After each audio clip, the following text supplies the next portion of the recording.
कामचोर बहू। कांता बहन की दो बहुएं थीं, बड़ी कल्पना और छोटी प्रिया। कल्पना का जैसा नाम वैसा ही काम। सारा दिन कल्पनाओं में रहती, ना कोई काम करती न कोई धाम। अरे कल्पना बहू, जरा अच्छी सी चटनी पीस दे, आज कुछ मजेदार खाने का मन है। पेट में जलन हो जाएगी माँ जी बुढ़ापे में, और वैसे भी मेरा काम करने का वक्त शाम का है, अब प्रिया को ही बोल दो।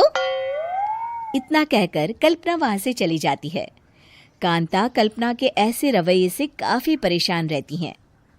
मैं बना देती हूँ माँ चटनी, ऐसा बोलकर प्रिया माँ को चटनी बनाकर प्लेट में खाने को देती है कि तभी वहां कल्पना आ जाती है।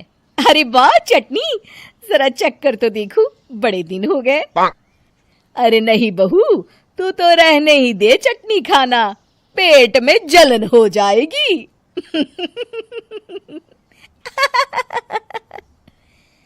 इतना कहकर कांता और प्रिया दोनों हंसने लगते हैं। कल्पना सारा दिन या तो मोबाइल में यूट्यूब देखती या फिर सोती रहती। उसका कमरा भी बिखरा और गंदा रहता। एक दिन कल्पना का पति अशोक उससे कहता है, अरे कल्पना, जानवर भी उस जगह को साफ कर लेता है जहां वो बैठता है, तुम तो इंसान हो, कैसे इतने गंदे कमरे में रह लेती हो? देखो सारा सामान यहाँ वहां बिखरा पड़ा है। ज्यादा अपनी माँ का बोल ना बोलो। हाँ, कमरा तुम्हारा भी तो है, गंदा लग रहा है तो साफ कर लो। पता नहीं तुम्हारे साथ मैं कैसे जिंदगी बिताऊंगा। इतना कहकर अशोक वहां से चला जाता है। कल्पना बस खाना खाने कमरे से बाहर आती और फिर से कमरे में चली जाती। इससे कांता बहन काफी परेशान रहती। एक दिन प्रिया कांता से कहती है, माँ, मैं सारा दिन काम करके थक जाती हूँ, आप कल्पना दीदी से कहिए ना कि सुबह और शाम का काम बांट ले, मैं तो अब सिर्फ एक वक्त का ही काम करूँगी। हाँ। अरे तू वो भी ना करना, एक बहू तो कामचोर थी ही, दूसरी भी आ गई काम ना करने के बहाने लेकर। तभी वहां प्रिया का पति रमेश आ जाता है। माँ, मैं देख रहा हूँ भाभी कोई काम नहीं करती, प्रिया सारा दिन घर और रसोई का काम करती है, अब कुछ करो ना माँ। कांता मन में कुछ सोचती है और कल्पना के पास जाती है। कल्पना फोन पर मेकअप करना देख रही होती है। कल्पना, तुम सारा दिन बस मोबाइल देखती हो, घर का कोई काम भी कर लिया करो। प्रिया सारा दिन काम करके थक जाती है। आज से मैंने फैसला किया है, एक वक्त का काम तुम करोगी, सुबह का खाना तुम बनाओगी और रात का प्रिया। आप लोगों ने काम को हव्वा बना रखा है। अरे पता नहीं थोड़ा सा ज्यादा काम करने में आप लोग घबरा क्यों जाते हैं। और हाँ, बहुत ज्यादा प्रिया की तारीफ मत करिए मेरे सामने, बड़ी बहू तो मैं ही रहूंगी।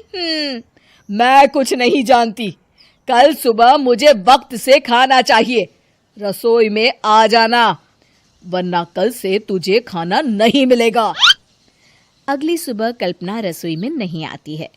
वो देर से सोकर उठती है और बाहर आकर कहती है, अरे भूख लगी है, आज खाने में क्या है? इतनी देर हो गई, आज किसी ने मुझे उठाया भी नहीं, पता नहीं कहाँ है सब। कल्पना को घर में कोई नहीं दिखता। वो रसोई की तरफ जाती है जहां बड़ा सा ताला लगा होता है। अरे रसोई में ताला! ओ, मैं तो भूल ही गई थी। माँ ने आज से सुबह का खाना मुझे बनाने को कहा था। हे भगवान, इतने लोगों का खाना बनाना क्या आसान है?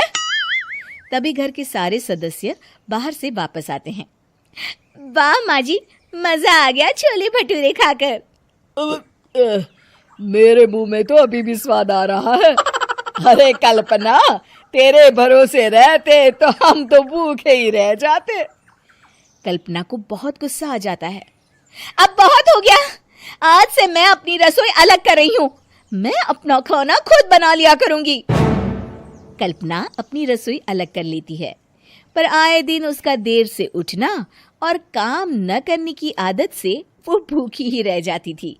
उसी के सामने घर के लोग अच्छे अच्छे पकवान खाते और कामचोर कल्पना को जैसे तैसे ही खाना बनाकर खाना पड़ता।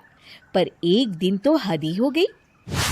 माँ, दीदी आज सुबह से कमरे से बाहर नहीं निकली, हमें जाकर देखना चाहिए। सो रही होगी कामचोर कहीं की, पर तुम कहती हो तो चलो देख लेते हैं उसे। कल्पना कमरे में पेट पकड़कर बैठी होती है। हाय मेरा दर्द, पेट दर्द के मारे मर रही हूँ मैं।